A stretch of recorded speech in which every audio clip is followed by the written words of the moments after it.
we are here to make the fast food business faster. Many times we don't really know what to order, but there is a part of your body that always does. Introducing Taste ID. Taste ID will revolutionize the way that your consumers consume. With just one generous lick, sorry.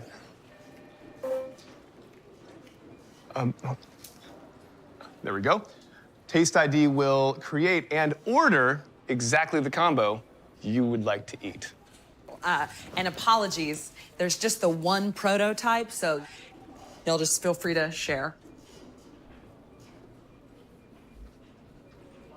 How do you know our customers will like it? Like it? They're gonna lick it. Nice. Go ahead, lick it, Bob. It has an antivirus. You gotta lick it to get the French fries, Bob. Come on, where's the Bob we saw last night at the hotel bar? Get a technology partner that knows your business and your consumers. Globant, technology that dares to delight.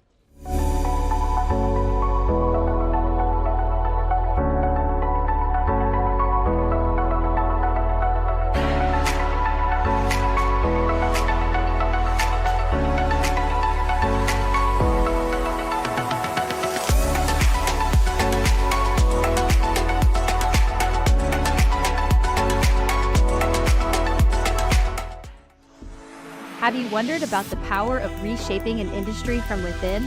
At Globant, we recognize women in the tech sector who challenge the status quo. We celebrate women that build. Since its inception in 2020, the Women That Build Awards honors the achievements of women who address the bias existing in technology. This year's 3 categories are part of our commitment toward gender parity in the industry: tech executive, tech entrepreneur, and tech leader. And as we walk this road, we thank you for playing a role in bringing them to this moment. Join us in empowering women that build. Be part of the change and nominate today.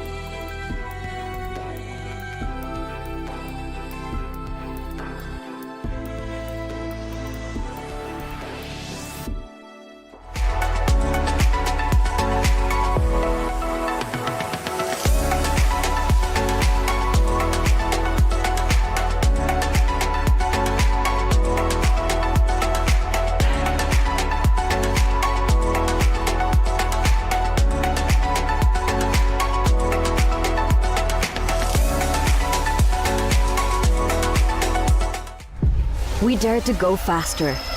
We dare to be louder. We dare to break barriers. We delight fans. We ignite passion. We are Globant, the new official partner of Formula One. Globant, technology that dares to delight.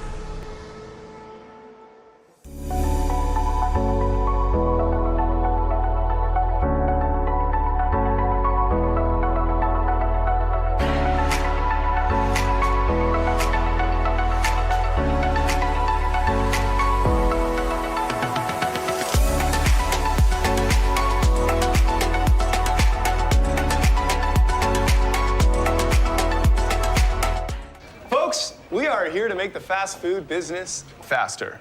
Many times we don't really know what to order, but there is a part of your body that always does. Introducing Taste ID. Taste ID will revolutionize the way that your consumers consume. With just one generous lick, sorry.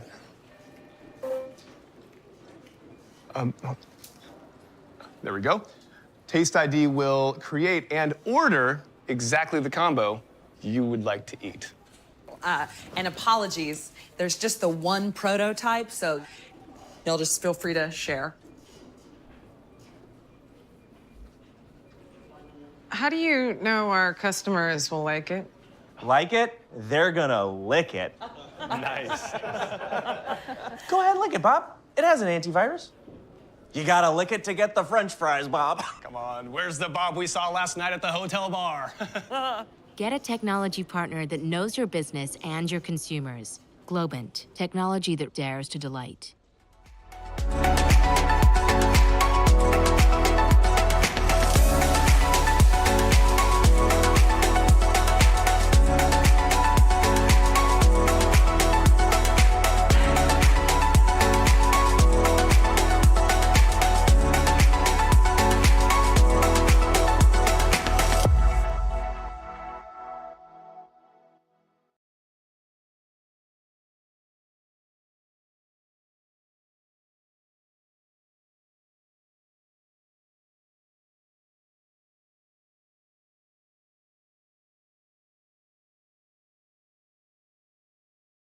Good day, and welcome to Globant's first quarter 2024 earnings conference call. I am Arturo Langa, Investor Relations Officer at Globant. All participants on this call will be on listen-only mode. After today's presentation, there will be an opportunity to ask questions. Kindly refrain from raising hands, as we'll aim to address a select number of questions to ensure efficiency. Please note this event is being recorded and streamed live on YouTube. By now, you should have received a copy of the earnings release. If you have not, a copy is available on our website, investors.globant.com.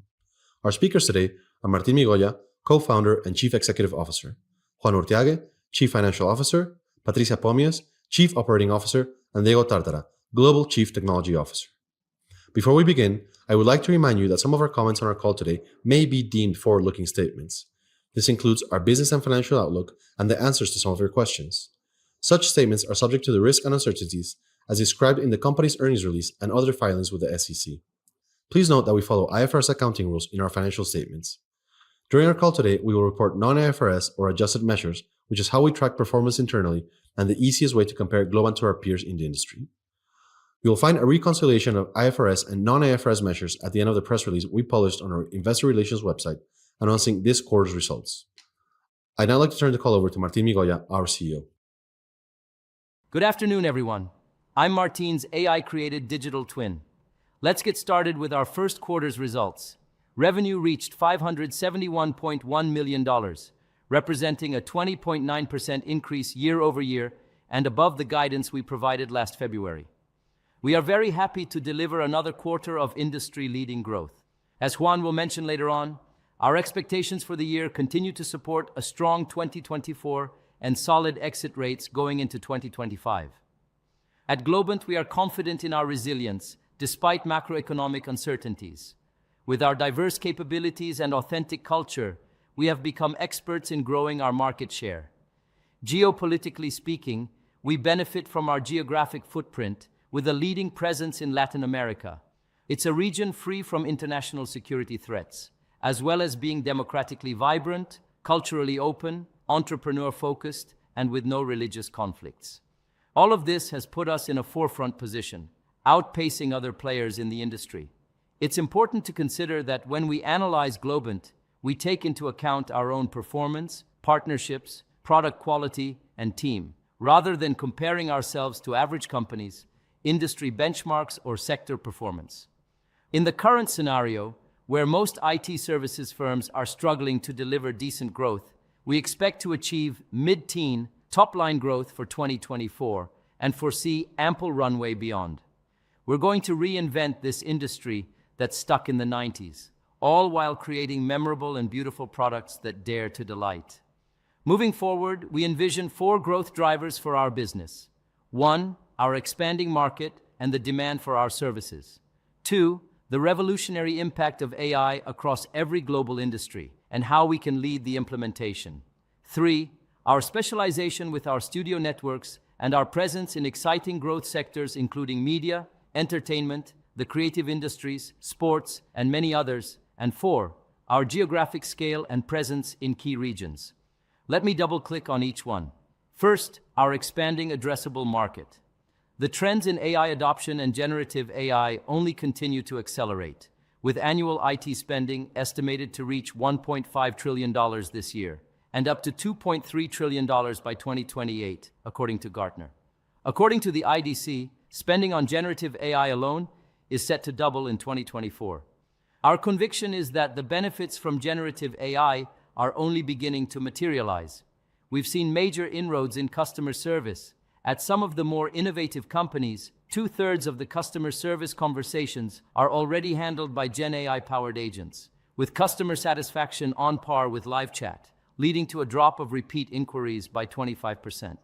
I believe that digitally mature companies such as ourselves, with expertise in AI and software engineering, will gain the most from this market expansion.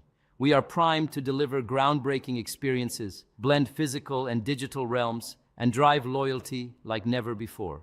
With the growth of AI, AR/VR, and the cloud, businesses like ours are building the systems of the future and setting the pace for the digital economy of tomorrow. Far from AI hype, we have understood for over a decade that this technology is to be implemented at every stage of the software development cycle. For this reason, we have led the innovation waves by introducing our proprietary AI-powered tools, from GeneXus Next for code generation, to Augur to speed up code productivity, to Navigate to clear up bottlenecks in processes, to Magnify in product testing. The diversity in our AI offering is matched by the versatility of our studio networks: digital, reinvention, enterprise, and create. Together, these studio networks offer long-term value to our clients as we advance on multi-year AI transformations. They blend the technology acumen, strategic growth outlook, as well as deep industry expertise to make our solutions truly impactful and lasting. This quarter, we were thrilled to announce a global partnership with NVIDIA. We are integrating NVIDIA's AI technology with our own enterprise AI platform. Through collaborating with NVIDIA, we're ensuring seamless integration with existing tech stacks, while prioritizing accuracy, security, and scalability. Globant's products can now accelerate time to market for AI-driven solutions through the use of low-code and no-code, and provide businesses with a competitive edge in an evolving ecosystem. Our third growth driver, our presence in key growth sectors. Several years ago, we identified the value in blending industry expertise with technology prowess. This led us to establish our AI reinvention studios, which aim to help clients to reinvent not only their own companies, but to pave the way for the reinvention of their industries themselves. Globant's work in all sectors of the global economy is expanding. On this call, I would like to zoom in on two of them, where we are cultivating a particular focus. First, sports. Over the years, we have steadily built our credentials on key projects for FIFA, Major League Rugby, the Los Angeles Clippers, and more. This quarter, Formula One selected Globant as an official partner to elevate the digital experiences. To begin, we will be redesigning, supporting, and upgrading critical information systems for racing teams, as well improving the fan experience through technology. As their digital partner and collaborator, we look forward to our growth together as we bring more innovation to what is the world's most technologically advanced sport. We are also rapidly expanding our market share within the travel and hospitality industry. Globant has built its expertise over 2 decades by working with the major players from amusement parks, cruise lines, hotels, airlines, and more on the primary projects that incorporated the digital element to their customer experience, from mobile apps to wearables to smart reservation systems. Building this expertise has produced positive results, as we have recently signed the largest deal in Globant's history with a major global airline.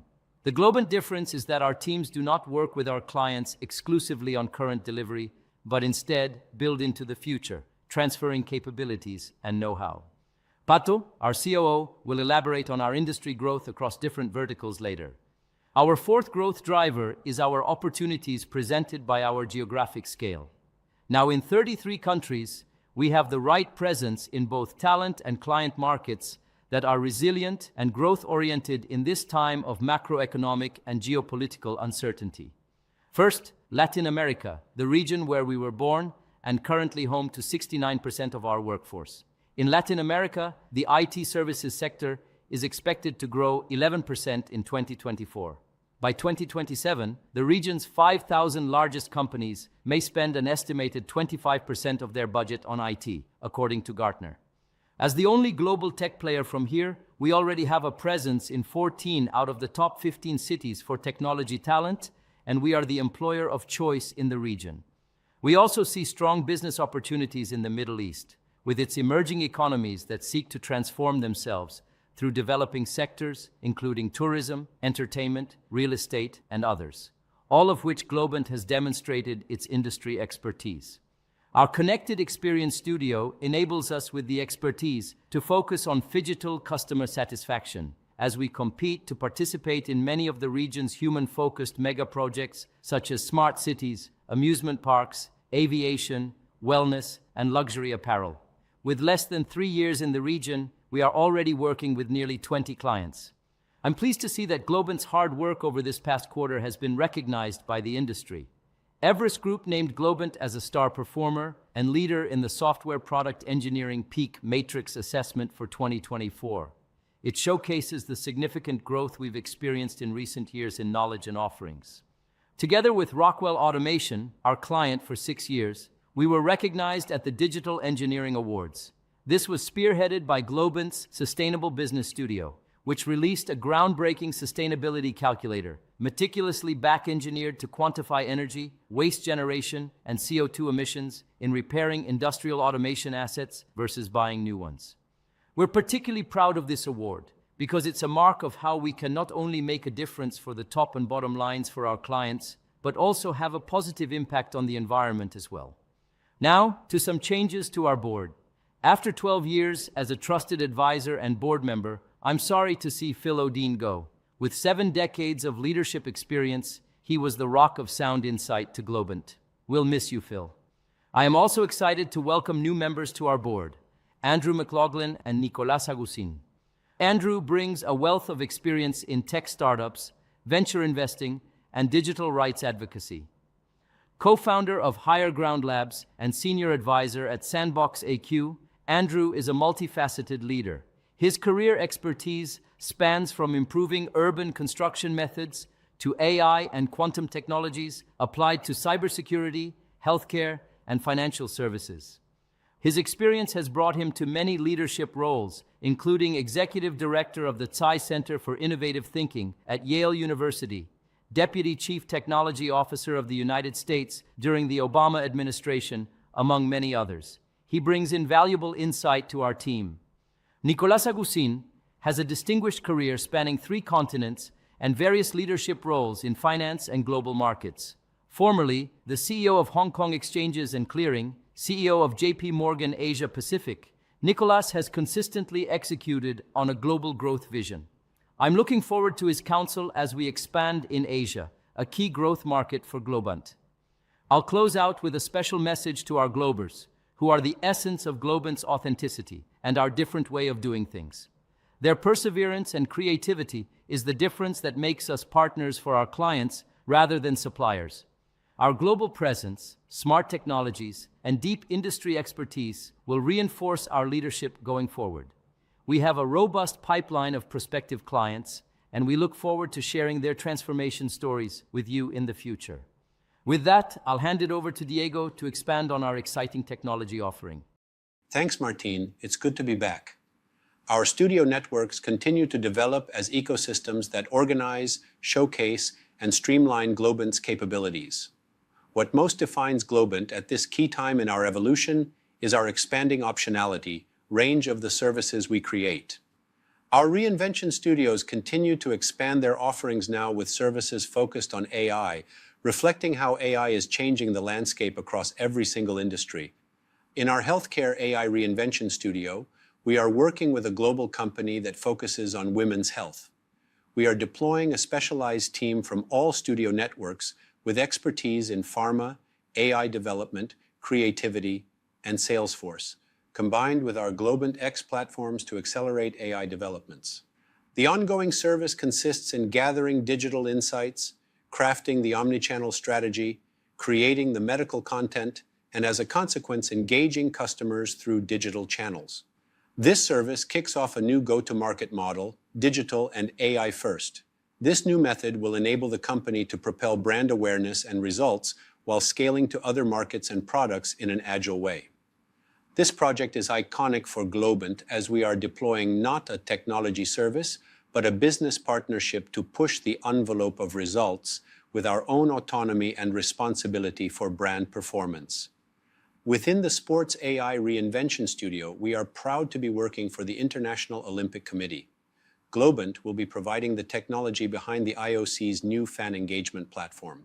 This will enable the IOC to launch adaptive content to millions of fans and offers the scalability to provide a consistent user experience during peak times. Our Create Studio network continues on its journey to reinvent the creative services industry through tech. This offering is complementary with the talent from leading agency GUT. Together, Globant provides seamless creativity that leverages technology to reach global audiences. Within this network, we recently won a gold prize in the annual Internationalist Award for supporting Avianca to optimize its ticketing system through machine learning. Also, we are working with an Italian luxury automotive brand to improve its marketing communications, applying CRM and marketing automation techniques to timely reach niche audiences. In the launch of their latest model, specifically, we supported them building a fully digital customer journey and developing a multi-channel campaign. GUT keeps expanding its work for some of the most beloved brands globally. They recently launched the joint global advertising campaign between Coca-Cola and Marvel, released across cinema, television, and streaming, which includes an immersive AR extension on Coca-Cola's website. Starting with our enterprise studio network, over this quarter, we've seen a healthy response to the investments we made over the years to partner with the leaders of cloud migration and other transformations. We were awarded 3 of the 2024 Google Cloud Partner of the Year awards, Industry Solution Services Partner of the Year for Media and Entertainment for the second year in a row, Partner of the Year for Services in Latin America, and Partner of the Year for Talent Development in Latin America. We also achieved Amazon Web Services Premier Tier Partner status, recognized for our technical expertise and success in aiding customers with the design, architecture, building, migration, and management of their workloads on AWS. We've been collaborating with AWS since 2011 and have seen this partnership grow not only from cloud technologies, but also into gaming, metaverse, data, digital products, UX, and AI from across the globe. We look forward to continuing these relationships into the future. Lastly, we are launching a new studio to fuse our experience in marketing technology with Adobe Experience Cloud. The new Adobe Studio offers our unique methodology and AI prowess to ensure swift and effective implementation of Adobe solutions that can bring bottom-line results for our clients. With a portfolio of successful implementations for some of the world's most recognizable brands across more than 20 countries, we have consistently demonstrated our ability to deliver value at scale. Within the Digital Studio Network, we are seeing the opportunity to make our mark in the promising robotics sector. Many sectors seek to gain from the increased automation, speed, and safety that the sector provides, yet we're already seeing growing pains that Globant can alleviate. That's why we recently launched our new robotics studio. There's a huge challenge that many of our clients will face as they integrate more robotics into their operations related to the orchestration of all of those robots, usually provided by different companies, with each other and with their full digital ecosystem. The studio will have 2 key practices: robotics operations, or RobOps, which is a growing field that ensures maximized performance of fleets of robots, reducing downtimes and optimizing integration of different vendors, and robotics prototyping to support the customization and autonomy of robotic systems and autonomous machines. In all cases, our teams co-create complex autonomous robotic systems powered by advanced computer vision and telemetry.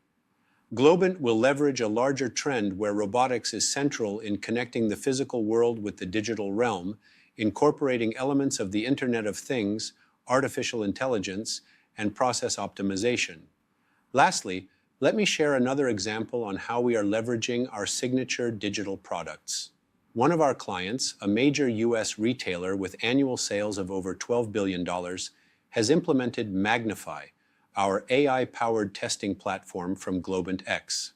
In retail, where online sales are growing at an unusual rate, to the extent that 24% of sales are expected to occur online by 2026, Magnify is key in improving their overall quality processes to meet the required space. Testing time of some features across 5 devices previously demanded over 6 hours of work and is now just 30 minutes. By implementing Magnify and adding artificial intelligence to their quality assurance processes, the team was able to test more scenarios more frequently. It also provided better accuracy in the testing results. This generated a significant increase in testing coverage while saving time. With that, I'll hand it over to Patricia Pommies, our COO, to expand on our commercial, delivery, and people updates. Thank you very much. Thank you, Diego. It's a pleasure to be back. Our 100 Squared strategy remains our North Star for strengthening the relationships with our clients and offering more services as we grow our collaboration over time. We currently have 17 clients bringing in more than $20 million of annual revenue, and we now have 318 clients that provide more than $1 million of annual revenue, 15.2% more than 1 year ago. Revenue from our largest client, the Walt Disney Company, grew 6.7% on a year-over-year basis and currently represents 8.3% of our total revenue. The rest of our accounts grew 22.4% year-over-year, reflecting the increasing diversity of our revenue sources and reduced risk exposure. In order to provide more granularity into our diversified regional performance, we have reported Europe as a standalone market, with the Middle East being bucketed into new markets. This reflects how we operate internally, and it will help investors gauge the traction in our more up-and-coming markets.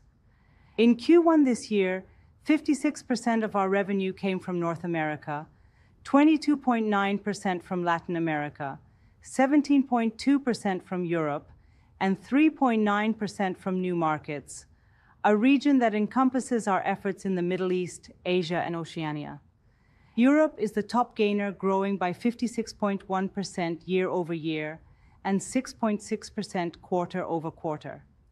Additionally, the performance across our business verticals reflects our solid execution. We achieved notable year-on-year growth across virtually all of our business segments. Travel and hospitality emerged as the fastest-growing vertical, experiencing a remarkable 66.5% year-over-year increase and contributing 11% to our total revenue. Also, our consumer, retail, and manufacturing sector exhibited strong growth at 49.6% year-over-year. Media and entertainment, banking, financial services and insurance, and healthcare each showed robust double-digit growth as well. As Globant scales up both in the size of our team as well as the array of our offering, we are mindful of the opportunity we have to amplify the impact of our solutions. Embracing our new cultural value of being cross-selling heroes, we started the year launching a novel integration model. This model is designed to provide a seamless and streamlined experience for companies joining our family through M&A. The new transition team operates on a decentralized basis and is focused on each region, accelerating the integration process with new colleagues and ensuring more direct access to complementary business opportunities. As an example, Sportion, our joint venture with La Liga, have already booked deals involving own specific offerings along with Globant's pre-existing services. Second, we kicked off an initiative to develop industry-tailored multi-technology experience rooms in some of our flagship offices, such as Los Angeles, Madrid, London, São Paulo, and Mexico City. The AI playgrounds, as we will call them, will serve as immersive spaces highly enriched with AI-driven features, where our top prospective and current clients will be able to accelerate their own digital journey by looking into real cases and best practices where Globant applied its capabilities. Now to our headcount. As of March 31st, we are 28,991 Globers, of which 92.9% are IT professionals. Total headcount figures represent a year-over-year growth of 2,703 Globers. Our utilization rate for Q1 stood at 79.3%, up 10 basis points year-over-year.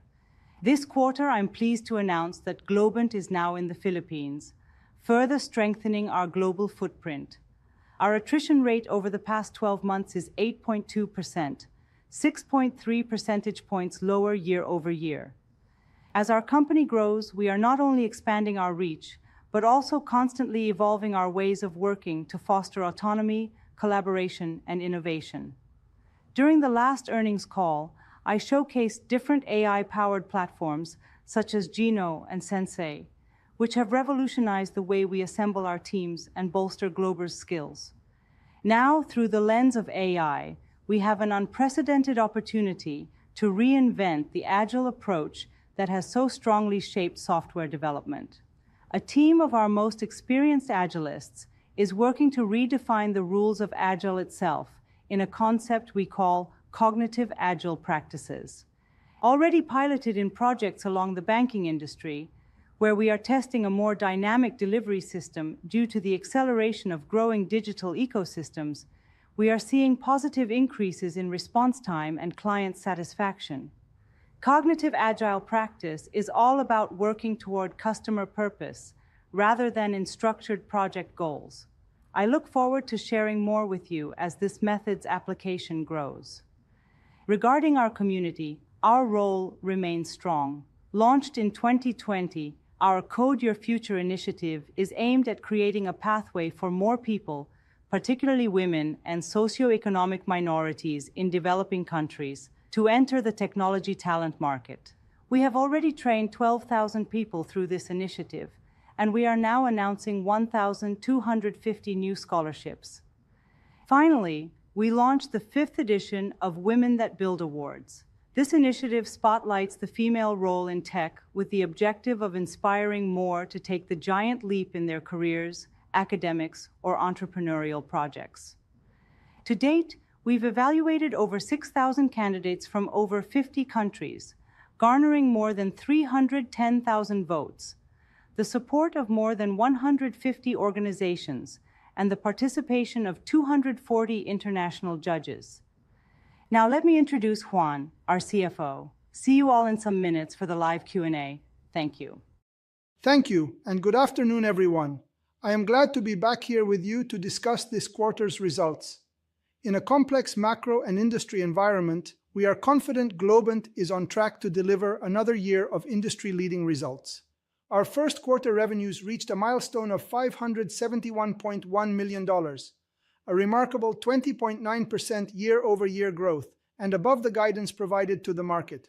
More importantly, this growth continues to place us in a solid position to deliver upon our high growth expectations for the year. This quarter, we saw growth in all of our geographic segments on annual terms, and in 6 out of our 8 industry verticals, pointing to a broad-based performance. On organic constant currency terms, Q1 revenues grew 12.7% year-on-year, above our guidance. We remain optimistic about the year. Secular technology trends are encouraging, driven mainly by AI, and as seen in the broader technology sector, it is already being reflected in tangible financial metrics. While macro-related concerns and soft IT spending will continue into the short term, we are encouraged by our short-term business indicators, which continue to support our quarterly growth outlook for the rest of 2024. Our pipeline is strong and at record levels, and recent booking trends in the past months support our outlook. Moreover, we see our growth driven by a robust set of initiatives across our geographic and industry segments. The performance across our regions reflects our solid execution. We saw year-on-year growth across all of our geographic segments. North America, which represents close to 56% of our top line, expanded at a 10.3% year-on-year rate. LATAM, 22.9% of revenue, grew 27.2% year-on-year, despite some of the exchange rate volatility seen in the region recently. Europe expanded at a 56.1% year-on-year rate and at a 6.6% quarter-on-quarter clip. The robust performance in Europe is a reflection of the recent investments made by the company in the region, a very strong performance in the sports industry, our ability to capture synergies from recently acquired assets, and our differentiated value proposition in the region. Excluding inorganic contributions, Europe is still tracking markedly above the company average. Lastly, in new markets, we posted a 33.7% annual growth, all in organic terms. This is reflective of our advances both in APAC and the Middle East, which are all tractioning strongly. We closed the first quarter with an adjusted gross profit margin of 38%, flat on a quarter-over-quarter basis. We've managed to offset a tough pricing environment, currency fluctuations, and macroeconomic pressures through improvements in our geographic mix and through our premium offering. Also, we've managed to maintain an adjusted operating margin of 15%, virtually flat on year-on-year terms. We remain committed to the long-term profitability of the company, and while we recognize there are some short-term headwinds around margins, we will continue to strive to maximize revenue and margins and walk away from a growth-at-all-cost approach. Our adjusted net income in Q1 reached $67.5 million, with an 11.8% adjusted net income margin, up 10 basis points year-over-year. Adjusted diluted EPS for the quarter was $1.53, in line with our guidance, representing a 19.5% year-over-year increase based on 44.1 million average diluted shares. Our balance sheet remains strong. We've strategically managed our net cash position, ending the quarter with $237.5 million in cash and short-term investments. As of March 31, 2024, we continue to have ample funding stemming from our revolving credit facility, which has approximately drawn down $105 million out of the $725 million available. This should provide ample funding options for our organic and inorganic plans in the short term. The strong cash generation provides the company with solid funding to focus on growth, reinforce our strategic investments, and finance our future growth initiatives. Turning to the future outlook, we remain optimistic for 2024. We are on track to deliver on our mid-teen growth guidance, and the short-term visibility supports that. We have continued to experience a positive momentum in bookings and large deals, which keeps us optimistic about our outlook for 2024. Moving forward, we'll be providing ranges rather than at least thresholds. This approach offers a more accurate reflection of our current industry dynamics and offers a view of where management's outlook lies within a range of scenarios. For Q2 2024, we project $585 to $589 million in revenue, implying an 18% year-over-year increase at the midpoint of the range, with adjusted operating income margins between 14.5% and 15.5%. IFRS effective income tax rate is expected to be in the 22 to 24% range, and our adjusted EPS for Q2 is expected to be in the range of $1.47 to $1.52, assuming 44.2 million average diluted shares outstanding for the quarter. Now let's move toward the full-year guidance. We continue to be very confident about delivering another year of industry-leading growth. Based on current visibility, we now estimate our 2024 revenues to be between $2,405 million and $2,440 million, implying a 15.6% year-over-year increase at the midpoint of the range. This range is very much in line with our previous growth guidance provided 3 months ago. For the full year, we expect our adjusted operating margin in the 14.5% to 15.5% range. 2024 IFRS effective income tax rate is expected to be in the 22 to 24% range. Finally, our adjusted diluted EPS for 2024 is expected to be in the range of $6.20 to $6.50, assuming 44.3 million average diluted shares for the year. As we conclude, I want to express my gratitude to all of our shareholders and investors. As a management team, we remain committed to creating value for our shareholders. Thank you everyone for joining the call today and for your continued support and belief in our vision and strategy. We look forward to updating you on our progress throughout the coming year.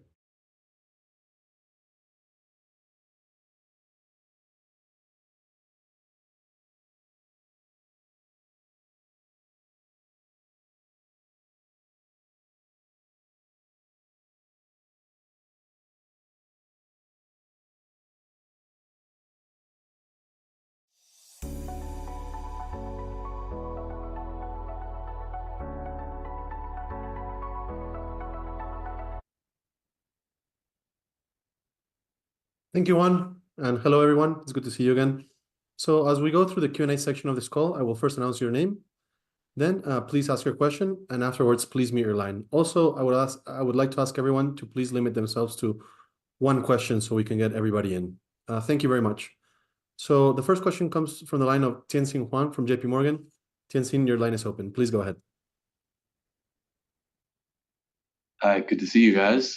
Thanks as always for the question opportunity. I'll ask on the positive momentum in the bookings that you referred to, all of you referred to. I think I heard you had a large airline win, of course, F1, IOC, some good larger wins, it sounds like. So do these wins inform your outlook in any way? Do you expect some of these bookings to convert in the second half? I'm just trying to gauge your confidence into the sequential growth that's implied in the second half of the guide. Thank you. Hi, Tien-Tsin. Thank you so much for the question. How are you? Good to see you again. Yes, those large bookings are quite interesting, and it will have an impact on our revenue, of course, moving forward. On the guidance that we provided, we try to bake in all those things. So we are trying to be, in line with the idea of what's going on the market and what we already guided in the past. So that's the short answer to your question. Okay. Thank you. Also, Tinjin, just to add on Martin's answer, when you look at the sequential growth for the second half of the year, you have these bookings that are coming, and then there is some incremental number of days, especially in Q3, which is typically our strongest quarter. Yeah, and the momentum on bookings that we referred is real. I mean, we are seeing some recovery, and that's quite interesting to see what didn't happen in the past, right? Right. Yeah. So some large deal wins, which are great, plus some of the billing day differences. Yeah. But it's not just the large deals. I mean, it's the large deals plus the whole thing moving forward, right? Glad to hear it. Thank you. Thank you.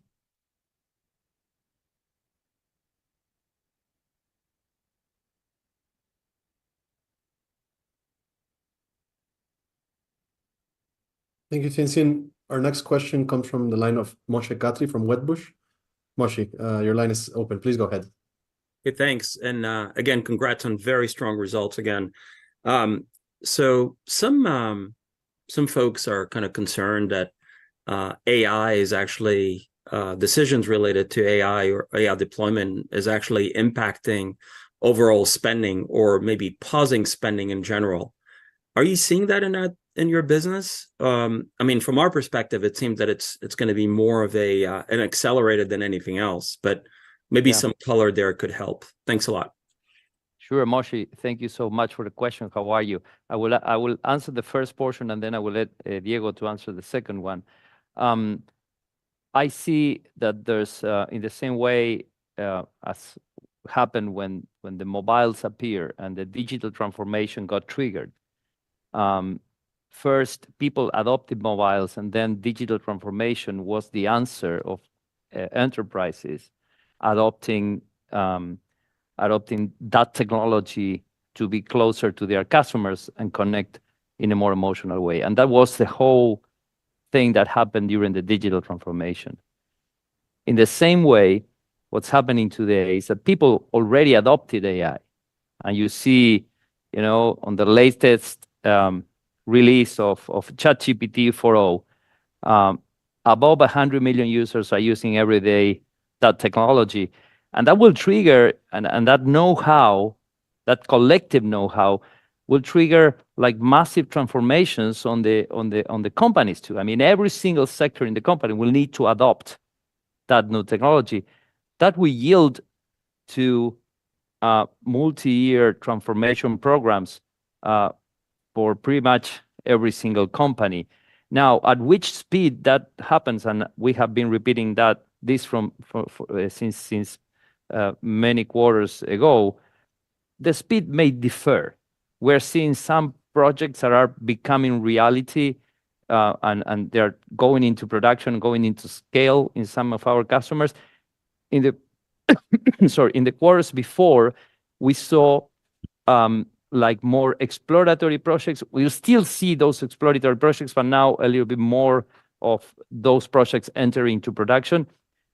But the important thing here is that AI will be pretty much everywhere. I mean, it's embedded in the way we're thinking the future of Globant. It's embedded in the way we are offering our solutions to our customers. Still, the movements around transforming the enterprise and the enterprise solutions is still there. Still, the digital movement is there. Still, there's a lot to do on the digital space. Still, there's a lot to do on the digital marketing space. And still, there's a lot to do on reinventing those businesses to go to the next level using AI. So we are being very careful to position Globant on that. We're investing heavily into having tools that accelerate the way software is being created, and software will be created at much faster speed than before. That's a reality that didn't exist before, that exists today. And together with that acceleration on software, ambitions will also create. So there's a brand new set of opportunities that will be open as we move forward. So I'm not concerned about those decisions being delayed. I think people has more uncertainty on the macroeconomic side. I think it was very good news to have the inflation on the good side, let's call it on the good side in the US. So I think that those things slowly, little by little, will start to recover the investment on the IT space, on the technology space, as I think is desperately needed by every single corporation. So, but I would like Diego to go more into that, how deep AI is penetrating everywhere. So Moshe, hi. Like Martin said, we haven't seen AI as a decelerator for big programs. With the specific tracks for AI, companies continue to be pretty much exploratory. There's some concerns out there, and that's public with regards of putting this and connecting this to the clients directly, and that's why most of the projects have to do with internal tooling, processes, etc. We will get there, no worries. And there's also a factor that has to do with how big and how fast this is moving. So whenever you need to make a decision, technology is changing so fast that many companies are sort of reluctant of engaging into a lengthy project and see how the technology they have chosen matures and changes in time. And that is why the Nexus Enterprise AI plays a huge role as a middleware to the actual implementations, providing you with control to what model you use, higher degrees of security, control on the outputs, etc. Thanks a lot. Sure. Thank you. Thank you, Moshe. Thank you, Moshe. Our next question comes from the line of Maggie Nolan from William Blair. Maggie, please go ahead. Hi, thank you. Hi. Hi, now that you have a guidance range in place for revenue, can you elaborate on the expectations for the economic backdrop and the demand environment at both the low end and the high end of the guidance range? Sure. So, the new guidance basically has a more conservative number, the number that we feel is more realistic, at the middle of the range, and a more optimistic number. The main differences between those is basically whether the macroeconomic conditions deteriorate or improve. If things stay more or less the same, with the industries performing in line with what we are, showing in our Q1 numbers, then we would probably land, around the midpoint. If for some reason, things start to deteriorate further, there is, a deterioration in some of the sectors and things like that, we're gonna go to the lower end.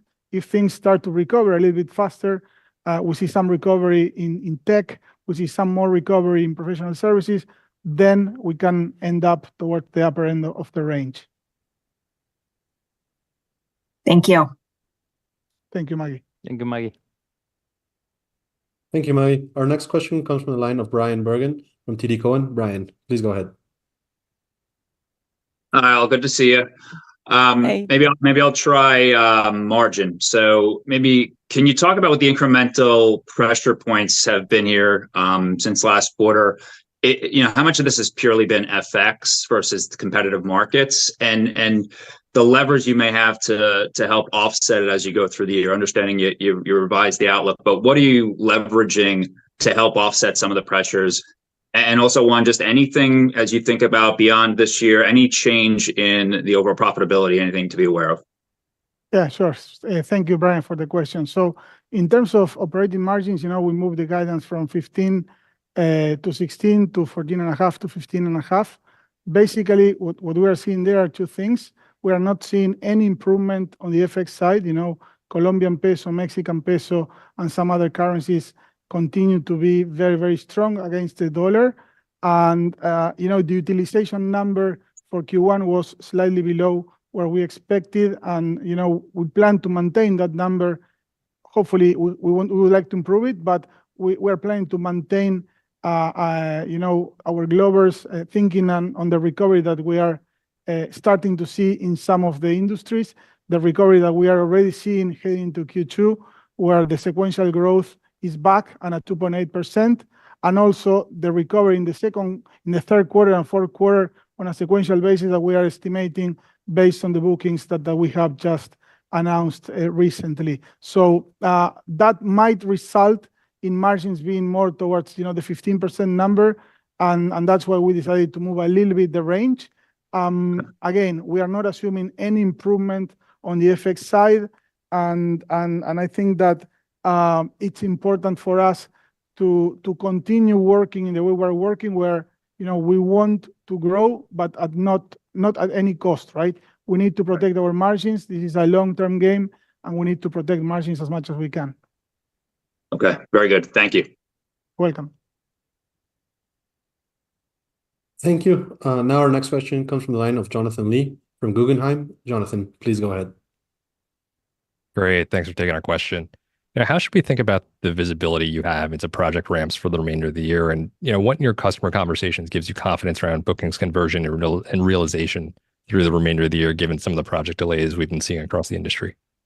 Yeah, when you look at our numbers, I mean, if you look at the guidance from last quarter back in February, 16.2%, look at the midpoint of the range, which is where we feel we should end up at this point, 15.6%. It's an extremely minor adjustment, and a big part of that is actually coming from the euro and the GBP, which are playing against us, and at the same time that our European business is growing. So there is really almost no difference in the guidance from February and the guidance today. So visibility stays more or less the same. I mean, we still rely on new bookings. We are not living on the backlog, so it's a combination of backlog plus new bookings. It's good news that we are seeing some big deals closing, and that helps to improve visibility. But at the end of the day, it's a very similar number if we adjust for effects, and hence the visibility stays more or less the same. Probably the most positive news, as Martin was describing, are these large deals that we just closed, one of which was announced here in the first part of the call. So visibility stays the same. Appreciate that detail. Thank you. Thank you, Jonathan. The next question comes from the line of Ryan Potter from Citi. Ryan, please go ahead. Hey, yeah, thanks for taking my question. Looking at your verticals, it looks like professional services and technology and communications maybe are seeing the most softness. Can you discuss some of the demand trends you're seeing in those verticals? And we've seen some of your peers kind of call it softness within professional services and seen some client restructurings headlines in that area. So can you also comment if you're being impacted by any client restructurings in that area? Thanks. So in terms of professional services, basically what we have been seeing throughout the last few quarters is a stable business. It's not growing, it's not decreasing significantly, just a few points here and there, but it's a business that it has been stable over the last few quarters. The same thing with technology. Last quarter we mentioned that the decrease had stabilized, and it continues to be in that same behavior, let's say. It continues to be the case. On the other side, you are seeing some other industries performing extremely well, right? Travel and hospitality, growing north of 50%. Our consumer and retail business growing also at a similar pace. So it would be ideal to see a recovery in tech and telecommunications that has been down for the last 2 years, or flat to down over the last 2 years. On professional services, what we are seeing is a very stable business, which is not significantly moving either up or down. That's the situation we are seeing. We continue to expect more growth on media and entertainment. Our sport business is expanding a lot. Disney is showing an improvement. If you look at the numbers for first quarter, it grew almost 7% year over year. Keep in mind that in 2023, the account was slightly down year over year. So that's good news. Media and entertainment is good news. Retail, manufacturing, very good news. Travel, very good news. BFSI, we are starting to see good momentum, some large deals also coming on that front. So I would say the only industry where we still need to see some recovery, and we know at some point it's going to come, is technology and telecommunications, and then, of course, professional services. Yeah, and one thing I would like to emphasize over there is that, if you see Globant, if you see some of our competitors, you will see that Globant is consistently stealing market share, right? And that's a very important ability to put on the table and to accentuate. When most of them are decreasing or growing at small numbers, we're still maintaining our ability intact to get that market share. So we're very proud of that. And I think that's a result of everything we're doing and investments we have been doing on the AI space, on the sports space, on every single platform that we are fostering and pushing to our customers. So that's beyond any sector. I would like to say that our growth remains pretty solid across the sectors because of that common factor, of that ability of getting market share. Yeah, and of course, diversification space, right? Because having, exposure to all those sectors, diversification in terms of geographies, going heavily into Europe, going heavily into MENA, that also pays off and helps to maintain an industry-leading growth, this quarter and of course for the 2024 guidance. That's great to hear. Sorry, adding to that, I think we have been, for the last 15 years or 20 years, we have been very specific in the way we are doing product and software that has to do with delighting our customers and the experience that the brand has with their customers and their users. And that is not changing right now. In fact, it's getting more and more deeper.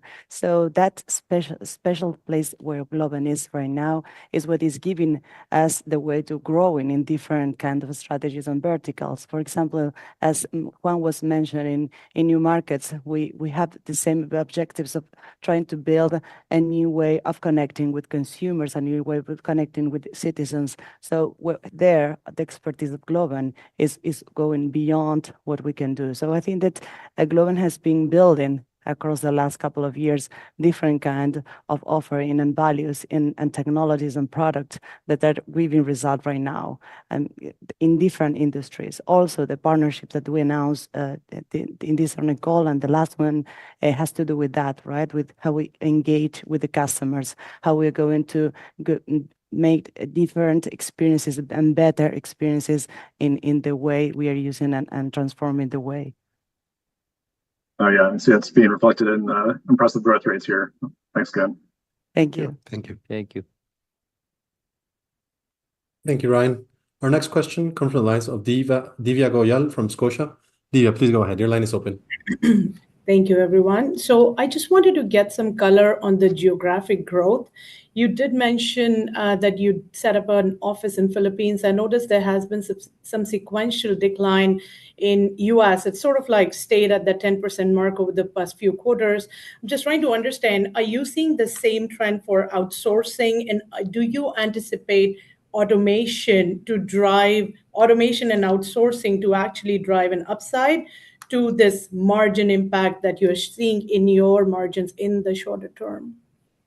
Let me take the first part of the question. So when the Philippines new office is a delivery center, so it's not a market that we are going after, but it's a place from where we will source talent to deliver to our customers in around the world, including, of course, MENA because of time zone. About the question regarding the US, the small sequential decline that we have there is explained by two things. One, if you remember back in February, we mentioned that in Q4 we had sold around $5 to $6 million in licenses. That was a one-off. That was not going to happen.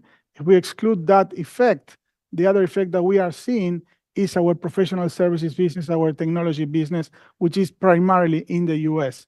So it's very, very kind of consolidated in those areas. Yes. Other than that, we are seeing good momentum, and actually we are expecting growth for the second quarter and for the rest of the year. There was a second part of the question. It has to do with automation and outsourcing. Our strategy, as you probably know, our delivery model is global, meaning we provide the right services with the Globant's quality from the places where there's the right talent, and it hasn't changed. So it's exactly that. Our expansion and open offices where the right talent is, where there's potentially, commercial engagements, etc., has been always the case. With regards to where the talent is being sourced and how the market behaves with that, we have seen an improvement in the flexibility with regards to where the services are being provided. That has been happening for a few years now, but I don't think that it has broadly affected how we are distributed in our global presence.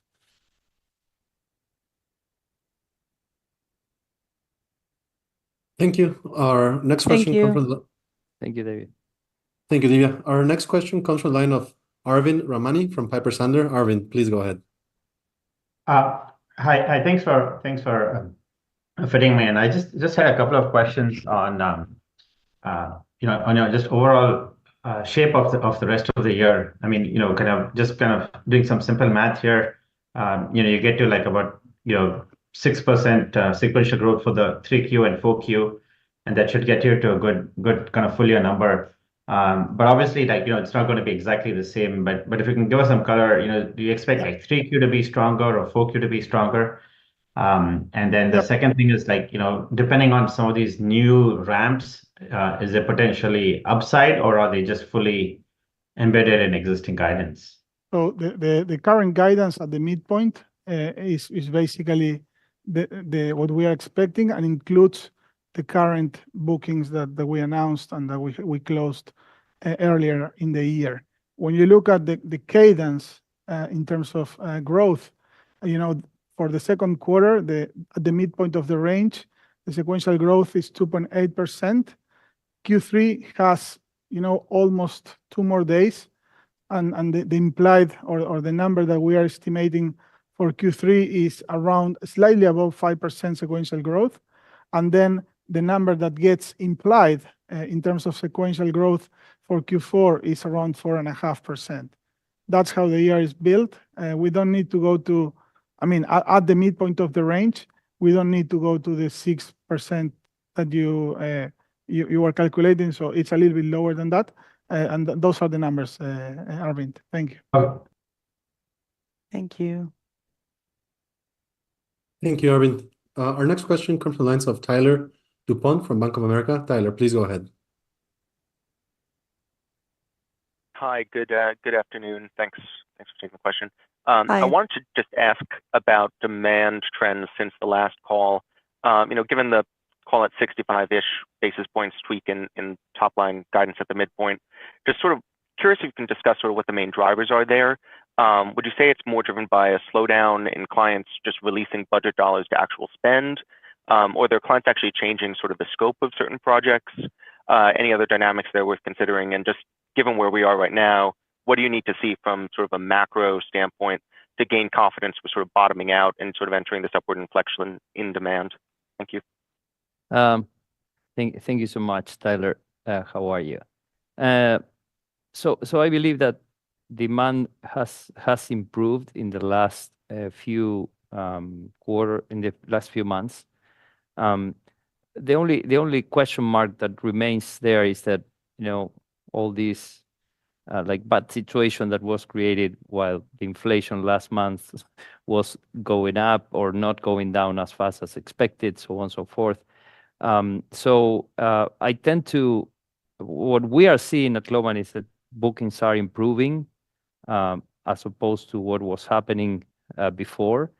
But at the same time, the question mark relies on how this will move forward. I think that if things keeps on going like what happened yesterday with inflation, it will be fine. But as we said before, the macroeconomic environment is still uncertain, and we're very responsible in the way we guide the market. So that's why we want to enter with this new range. I don't know, Juan, if you No, want to no. add something What I to would that. add there is that in any case, we are talking at the midpoint of the range, we're talking about 15.6% growth, of which a little bit over 10% is organic growth. So we are discussing the level of growth here. We are not discussing whether the business is going to go down minus 10%, minus 2%, or plus 1, right? We are talking whether, it's 15, 15.5, 16.2, around those levels. But, we are growing as a company on a year-over-year basis, on a sequential quarter starting into Q2. So more like what Martin was saying, whether it's going to be a little bit more, a little bit less, there is, of course, some impact of the volatility in the macro that is impacting our customers in terms of their decisions. But in any case, again, we're talking about whether we're going to grow faster or a little bit slower than we were anticipating. That's very helpful. Thank you. You're welcome. Thank you. Thank you, Tyler. Our last question comes from the line of Leonardo Olmos from UBS. Leonardo, please go ahead. Hi, good evening, everyone. Thank you for taking the question. So my question is basically centered on Argentina. If you could discuss a little bit the macro conditions of the country, how to expect the developers' costs to be impacted, and what are your view for the remaining 2024? Thank you. Yeah, so things are improving in Argentina. They are getting more stable. Of course, back in December, there was a depreciation that, as we discussed in the last quarter, had an impact on our Q1 revenues. The impact was around 15 million in that quarter. We already closed around 10 million of those 15, so we still have about 5 in our Q2 numbers that, depending on each negotiation with our customers, will get fully solved or partially solved. But we made very, very good progress compared to where we were back towards the end of December. Customers understood the situation. In terms of the impact on costs, in our industry in Argentina, salaries tend to be dollarized, so they tend to follow the US dollar. So it doesn't really change much the situation, because salaries got a very good impact back in December. Now inflation is going a little bit faster than currency devaluation, so it's offsetting part of that benefit back in December. But all in all, we are not expecting big changes on that front in Argentina. Yeah, but just complementing a little bit more color of what's going on there. I mean, for the first time, we're seeing a government that is being very responsible on spending, and that is creating like a pretty healthy macroeconomic environment, although inflation is high, but it's coming down very, very fast. So we have bigger expectations of the Argentinian economy to start to recover again and recover very fast. So let's see. That's good to hear. Thank you very much. Thank you. You're very welcome. I hope this time we're lucky. Thank you very much, Leonardo. So that will be it for the Q&A section of today. Thank you all for participating. And now I will ask Martin to offer some closing comments. Martin, your line is open. Thank you. Thank you very much for everyone for participating today. Thanks to everyone that is following us on the streaming. And I want to highlight the support that we received from all the shareholders. So on our last shareholders meeting that happened last Friday, where we had a record amount of people participating and a record positive votes for all our ideas and how we're managing the company. So we're extremely happy with that. I want to say a big thanks to that. We will keep on challenging every single thing we see in front of us. We will keep on being extremely innovative with our offering and the way we get to our customers. So we are extremely positive about the future of the company and how Globant will reinvent this industry. So thank you to all the analyst community for covering us, for supporting us, for being here today. I'm really looking forward to keep on interacting in the future. Thank you very much. Bye. See you. Bye. Bye-bye.